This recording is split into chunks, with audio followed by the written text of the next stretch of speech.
Oke, masih bersama saya di channel YouTube Mekanik Medis. Tetap kembali lagi kenapa saya buat Mekanik Medis, karena memang saya sih aslinya orang paramedis ya.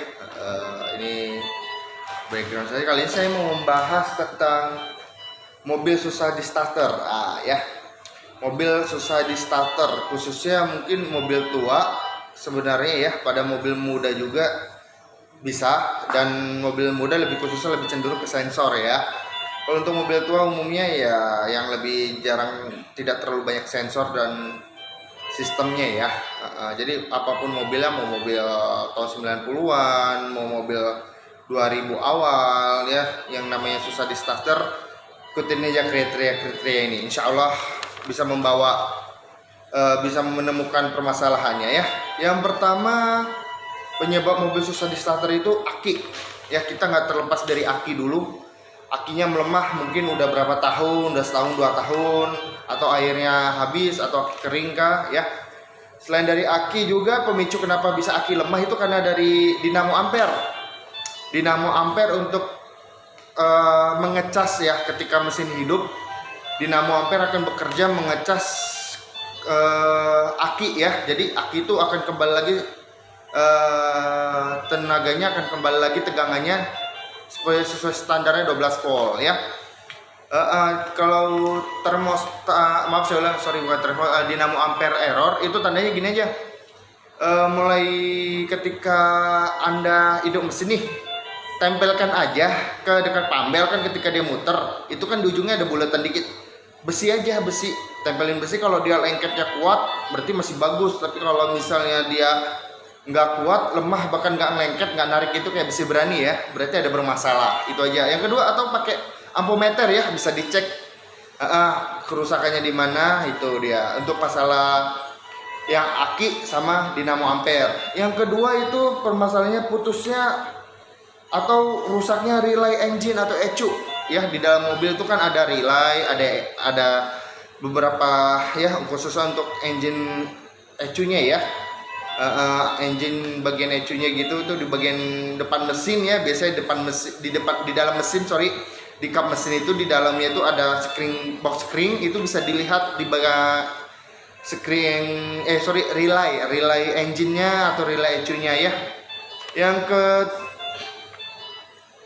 keempat, putusnya screen ECU ya, bisa pengaruh juga. Screen ECU bisa putus. Kalau itu putus, khususnya mobil-mobil tahun tinggi ya, mobil sekarang itu lebih cenderung diperhatikan screennya ada bermasalah atau tidak ya.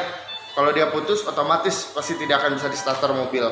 Yang selanjutnya, putusnya kabel-kabel bagian sensor. Makanya nanti dicekin aja satu-satu. Ketika kita buka mesin, kapnya kita lihat aja satu-satu di bagian sensor-sensornya, ada yang putus kah, atau yang ada kabelnya terkupas atau udah mulai setengah putus. Itu juga mempengaruhi ya. Tinggal dilihat, kalau ternyata nggak ada bermasalah, kalau ada bermasalah tinggal kita sambungkan lagi dan kita cek. Selanjutnya, di bagian rusaknya sensor CKP ya, CKP dan CMP. Nah, itu pun bila seandainya sensor itu rusak bisa mempengaruhi mesin dari akselerasi, pengaruhin BBM juga boros, sangat mempengaruhi kalau misalnya susah di starter, itu juga mempengaruhi ya. Sama permasalahan rusaknya juga di bagian koil bukan koil ya, koil di terlalu tidak enak banget kata-kata koil, jadi nggak ada spasi ya. Koil kalau rusak juga mempengaruhi tenaga, berbet ya. Terus susah di starter, itu juga mempengaruhi koil mobil. Cara ngeceknya bisa dengan pakai ampometer, atau Anda bisa dicek kalau ketika dibuka dilihat itu kan kayak ada karetnya di ujungnya, itu kan ada besi kecil tuh ujungnya, terus ada karet. Kalau ini khusus koil yang dalam ya, koil mobil dalam ya, koil mobil tahun tua itu ya. Kalau mobil-mobil tahun tua begitu, dia itu udah warnanya hitam banget atau coklat banget. Atau koil yang di luar, kalau dia koil yang di luar itu dia itu menimbulkan percikan, ada percikan api kita lihat kalau di malam hari, terus kita lihat. Terus kalau koilnya main mobil model kayak sekarang ya, satu koil satu busi, cara ngeceknya ketika mobil hidup kita cabut aja soketnya. Kita cabut soketnya, kita sabut soketnya. Kalau dia mobilnya bergetar, berarti koilnya masih bagus, sambungin lagi. Kalau ternyata kita cabut soket yang mesin piston 2 masih bergetar, begitu juga ternyata pas kita cabut mesin ketiga nggak ada efek sama sekali, itu udah bisa dipungkiri kalau nggak koil busi yang rusak ya. Cek satu-satu. Yang selanjutnya, lemah atau rusaknya full pump. Ini juga paling penting karena full pump ibaratkan kayak mesin air, dia mendorong dari tangki sampai ke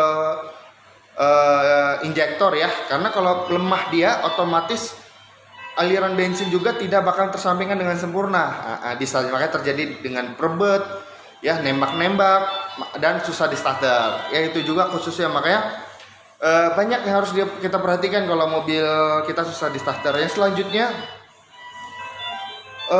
mau rusaknya ecu. Ini yang perlu kita perhatikan. Rusaknya ecu itu perlu kita lihat, misalnya ya kita lihat dulu di bagian ecunya, kita buka, dapat itu fibernya, ada yang gosong nggak? Kita cek dulu ada yang gosong, terus kita scan pakai alat scanning ya.